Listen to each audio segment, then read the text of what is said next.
વાહ ટાકા ટુકાની પવિત્ર ધરતી આજે 33 કરોડ દેવી દેવતાની ઉપસ્થિતિ અહીંયા દેખાય છે. આમ તો મારે બોલવાનું નથી પણ પ્રવીણ બાપુ કે એક વાણી તો બોલવી જ પડે. બધા સંતોના ચરણોમાં હું કોટી કોટી વંદન કરું છું.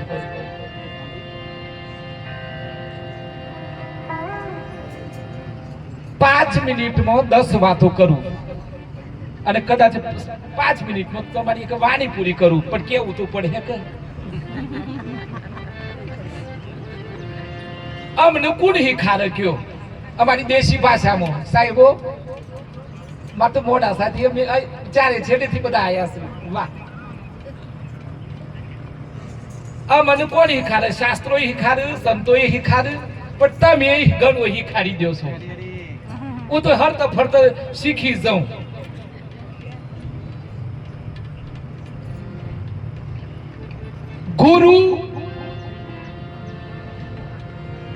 ગુરુ આપણને એમ કીધું હોય કે 5 નિયમોનું પાલન કરો. મારે બસ સેન્ટર ઉપર જઉં છું અને બધાને ઉપર મારી નજર ફરસ સીધું લાઈવ, વચ્ચે કોઈ ડખો જ નહીં. ગુરુએ કીધું હોય કે ભાઈ 5 આજ્ઞાનું પાલન કરો. અને 5 આજ્ઞા કઈ?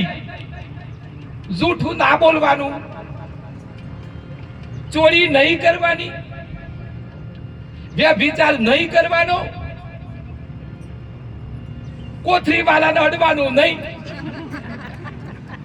અને હિંસા નહીં કરવાની. આટલું જ પકડી રાખવાનું છે. અને કયો કે ભક્તિ ખોટાની દાળ, એ તો કરવું નથી એટલું ખોટાની દાળ. ભક્તિ હાવ રમત સ ગણો તો, પણ આપણે શું કરીએ છીએ ખબર છે? આળસુ છીએ, પ્રમાદી છીએ. મેં તો આરસ વ્યભિચાર એટલે પરી સ્ત્રી ઉપર બુરી નજર. રાવણ ને કીધું મંદોદરી કે તું સીતા માતા હો મુનતા એ નથી જોવાનું, પાછો મેલ્યાય. પણ રાવણ બેનો ઘરવાળીનું કીધેલું ના કર્યું અને પછી આખી લંકા જઈ. આ વ્યભિચાર. તમે એક ખોટું કરો ને એની પાછળ 1000 વખત ખોટું બોલ બોલ કરવું, એના કરતા હાસુ બોલે તો ડખો હું.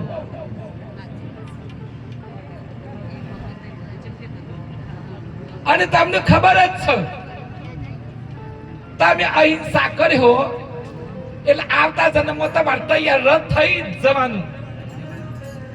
હું તો કર્મમાં બહુ માનું છું. અત્યારે મારી ગાડીમાં કર્મના સિદ્ધાંત નામનું પુસ્તક છે.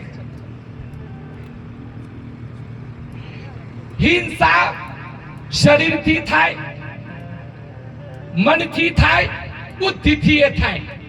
અને આજે હારા હારા લોકો બુદ્ધિથી હિંસા કરીશ ગરીબોની.